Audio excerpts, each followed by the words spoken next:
Bonjour à tous. Alors ici, je vous fais donc la vidéo dans la série des 3 précédentes sur la 4e catégorie des sources qu'on va rencontrer dans le passé des personnes qui expliquent leurs problématiques à l'âge adulte et qui peuvent donc être libérées, guéries en séance. Donc c'est la catégorie des vies antérieures. Elle arrive volontairement en 4e parce que j'ai fait mes vidéos dans l'ordre dans lequel, en général, le processus se passe chez la plupart des personnes. C'est-à-dire que ce qui nous affecte quand même le plus souvent, c'est ce qui est le plus proche de nous, c'est-à-dire notre enfance à nous ici, et éventuellement ce qu'on peut trouver comme événements qui sont passés pendant la grossesse de la mère. Et puis on va trouver des éléments dont on a hérité de notre généalogie, de nos ancêtres, et puis enfin on va aller creuser le sujet des vies antérieures. C'est pas forcément toujours dans cet ordre-là, mais moi je constate que pour beaucoup de personnes, y compris moi, ça s'est plutôt déroulé dans cet ordre-là. On a besoin de guérir en priorité ce qui est le plus proche de nous. Et puis quand on arrive dans la thématique des vies antérieures, donc on est en train de parler du principe de la réincarnation. Il y a aussi toute une série de personnes qui ne sont pas ouvertes particulièrement à ces sujets-là. Je vous invite d'ailleurs à visionner la vidéo sur l'impact des vies antérieures. J'avais déjà fait donc une petite vidéo introductive sur le sujet il y a quelques temps, dans laquelle je donnais par exemple des éléments qui peuvent vous aider à repérer sur base de vos centres d'intérêt par exemple. Donc des types de vies antérieures, si pas des vies précises, des types de vies que vous avez pu déjà vivre. Après, si vous vous en souvenez de façon agréable, ce ne sont peut-être pas celles qui vont avoir besoin d'être guéries. Mais voilà, vous allez trouver différents éléments introductifs dans cette vidéo-là. Je vous invite à aller la visionner ou la revisionner avant celle-ci. Donc dans cette vidéo aussi, je voulais continuer dans la lignée des 3 vidéos précédentes en expliquant un peu ce que c'est, les différences avec les autres catégories et donner quelques exemples. Donc les traumatismes de vie antérieure sont des éléments qui nous sont arrivés à différents âges. Ça peut être quand on était enfant dans une vie antérieure, quand on était adulte, voilà, peu importe. Mais ce sont des éléments suffisamment marquants que pour que l'information ait été enregistrée, et même si on n'est plus dans le même corps aujourd'hui, via le système de centralisation qu'on a tendance à appeler notre âme le plus souvent, l'information a été enregistrée, imprimée, et elle a un impact sur nous ici.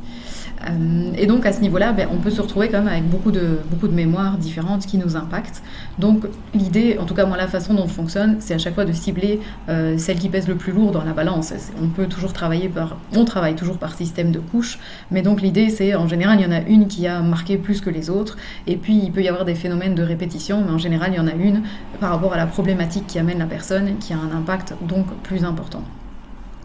Alors par rapport aux éléments différenciants, donc par rapport aux éléments qui viendraient de notre enfance, c'est sûr qu'il y a des choses qu'on a vécues dans cette enfance-ci et qu'on vit de façon relativement standard dans la plupart de l'éducation de nos parents, de l'école, etc., qui se répètent de vie en vie. Et effectivement, c'est pas ces scénarios-là qu'on va aller chercher dans les vies antérieures. On les traite à partir de cette vie-ci, c'est la plus proche, c'est celle qui est la plus centrale. On n'a pas besoin d'aller rechercher les éléments dans les vies antérieures. C'est un peu pareil pour les éléments en lien avec les grossesses. Et puis au niveau du transgénérationnel, on observe toute une série de similarités parce que les scénarios qui nous traumatisent, finalement, ils peuvent être relativement standards d'une vie à l'autre, et comme on a une évolution de société qui est globalement linéaire, on va retrouver des scénarios qui parfois viennent par la voie des vies antérieures, c'est nous qui les avons vécus par le passé, et puis d'autres fois on va les trouver les mêmes scénarios via l'optique du transgénérationnel, où c'est un de nos ancêtres, plusieurs de nos ancêtres qui ont vécu une situation qui a un impact sur nous. Donc là, on va plus vite trouver des similarités en termes de scénario, et si vous regardez la vidéo précédente, certains exemples que je donne peuvent être également retrouvés comme source au niveau des vies antérieures. Si vous ne les avez pas eues via vos ancêtres, vous pouvez quand même avoir ces mêmes problématiques-là sur base de vos propres vies antérieures à vous. Donc, un élément que moi j'ai dû préciser en séance, donc visiblement ça vaut la peine de le réexpliquer ici, c'est que vos enfants n'hériteront pas de vos mémoires de vie antérieure, comme ils héritent de ce qui est transgénérationnel. Donc ça, j'ai eu une remarque à ce niveau-là. Rassurez-vous, il y a déjà suffisamment de choses dont on hérite de nos ancêtres. Donc parfois, les personnes font la démarche de guérir du transgénérationnel pour eux, mais aussi pour arrêter le cycle de répétition de génération en génération vers leurs enfants et leurs petits-enfants. Dans le cas des vies antérieures, ça ne sert à rien de se culpabiliser outre mesure. Ce que vous le guérissez à votre rythme. Ça vous concerne vous et vos incarnations suivantes. Mais en tout cas, ça n'impactera pas vos enfants. Rassurez-vous à ce niveau-là. Voilà, donc au niveau des vies antérieures, ce que je peux préciser, qui se confirme pour beaucoup de personnes, c'est que c'est quand même la vie la plus récente avant celle-ci qui nous impacte souvent le plus. Donc évidemment, tout dépend, chacun a eu différents scénarios de vie, et donc il y en a pour qui le scénario le plus compliqué, il date d'il y a bien plus longtemps. Mais en tout cas, ce phénomène-là est quand même assez présent, tout comme on va plus vite se souvenir de quelque chose de dramatique qui nous est arrivé la veille ou dans la semaine, que ce qui nous est arrivé peut-être d'aussi dramatique, mais 3 ans en arrière. Donc c'est un petit peu la même logique. Donc voilà, pour certaines personnes, rassurez-vous, il n'y a pas forcément besoin d'explorer 25 vies antérieures pour aller mieux. La première vie antérieure, parfois certaines personnes la connaissent déjà, par exemple via de l'hypnose, ils retrouvent certaines informations.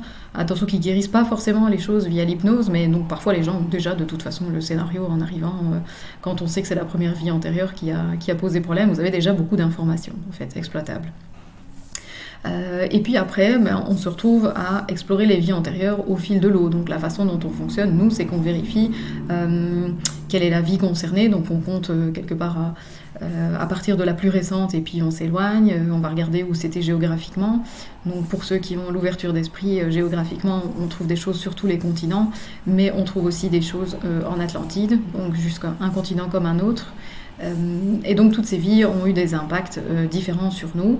Alors pour vous donner des exemples, on va avoir par exemple au niveau professionnel, ce sont des cas que j'ai beaucoup rencontrés parce que moi-même je passe par une phase de reconversion professionnelle, mais de manière générale beaucoup de choses s'appliquent aussi sans forcément parler d'une reconversion à un passage d'un statut d'employé à indépendant. Il y a toute une série de peurs, de blocages qui sont similaires aux deux grandes catégories. Donc comme j'en ai travaillé beaucoup pour moi et pour toute une série de copines thérapeutes, on voit qu'il y a énormément de choses qui viennent en lien avec la reconversion, qui viennent des vies antérieures. Et je pense par exemple à toutes les personnes qui veulent devenir thérapeutes ou assimilés, je ne sais pas, herboristes, ce genre de choses. Il y a quand même des blocages qui viennent de vies fort similaires, qui rentrent dans la catégorie un petit peu générique des guérisseurs, des guérisseuses. Donc ce sont des personnes, par exemple, qui n'arrivent pas, qui ont des auto-sabotages. Par exemple, une personne, c'était j'arrive pas à retenir les informations que j'apprends. C'est comme si mon cerveau ne voulait pas les retenir. Et effectivement, c'est parce qu'il y avait une ou plusieurs parties d'elle qui ne voulaient pas retenir ça, parce qu'elle avait déjà eu des problèmes en tant que guérisseur ou guérisseuse dans d'autres vies. Et donc, on se retrouve avec des parties de nous qui nous disent qu'est-ce que tu fais ? Surtout ne va pas dans cette direction-là. La dernière fois, on a été brûlé sur le bûcher, pendu, écartelé. Il y a quand même beaucoup de scénarios possibles pour toutes ces médecines parallèles au fil des siècles. Ça, c'est quand même des mémoires qui sont spécifiques au domaine dans lequel les gens veulent se reconvertir. Et c'est jamais anodin, le domaine dans lequel les gens veulent se reconvertir. C'est un domaine qui leur convient toujours mieux. Si on prend à l'échelle de notre âme, ou certains parlent de mission de vie, c'est jamais anodin. Si ça nous parle, c'est qu'on a envie d'y retourner, et si on a envie d'y retourner, c'est que c'est pas la première fois qu'on va dans ces métiers-là. Il y a quelque chose qui nous appelle par là, mais du coup il y a parfois beaucoup de mémoire déjà à apaiser, à guérir, à libérer dans ces thèmes-là. Et puis, on va aussi retrouver toutes les thématiques problématiques au niveau de l'insécurité financière, quand on va devenir indépendant, du côté tout repose sur moi. Donc, par exemple, ça c'est un scénario que j'avais rencontré, où en fait la personne, c'était pas vraiment le cadre professionnel au sens où il fallait payer les factures, etc. Mais il y avait plutôt cette notion de danger. Qu'est-ce qui se passe si tout repose sur moi, si je tombe malade, s'il se passe ci, s'il se passe ça.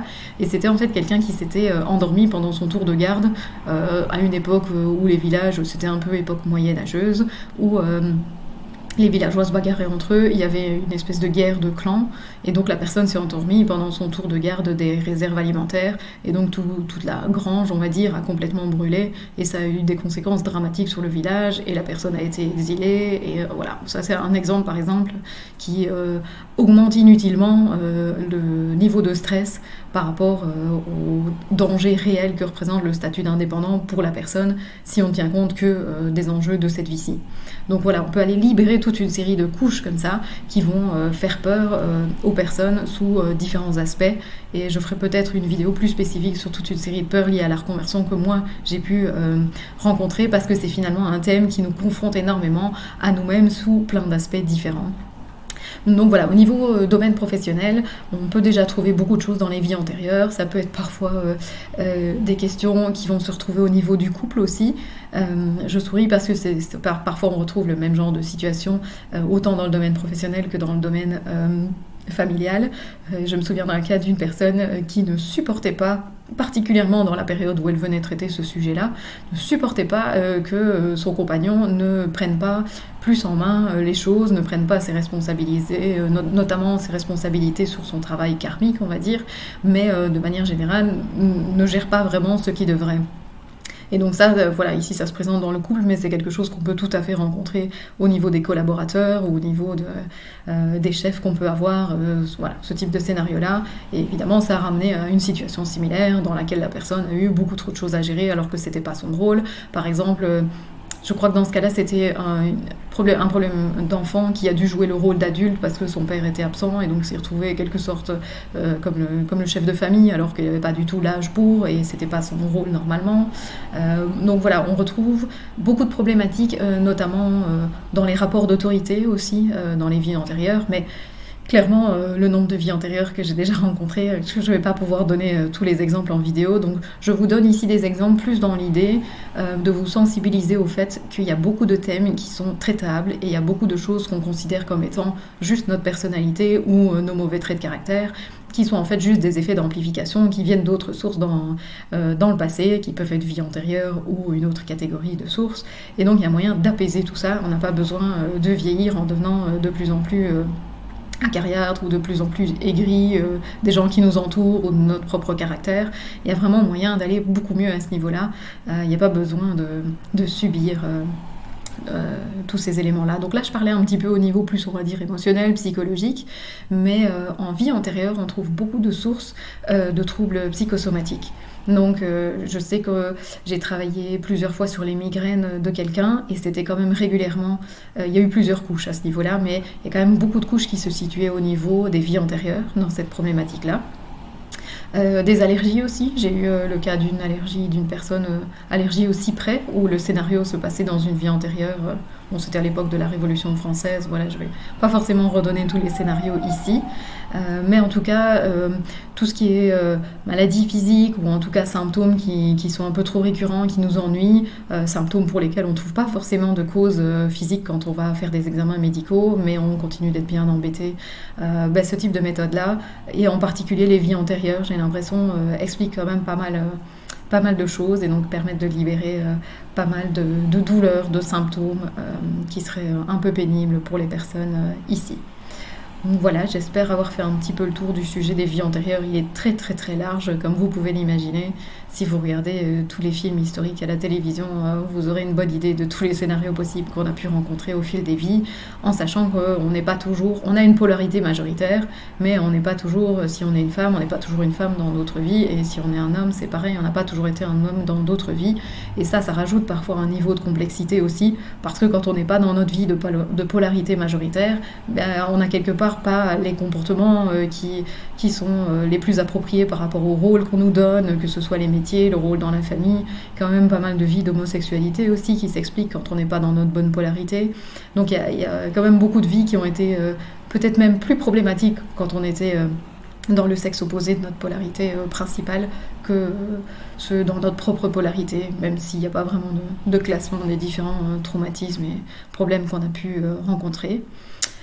Voilà, je vous invite à ne pas être fermé au sujet des vies antérieures et ne pas le sous-estimer non plus. Il y a beaucoup plus de vies antérieures que ce qu'on croit chez la plupart des personnes.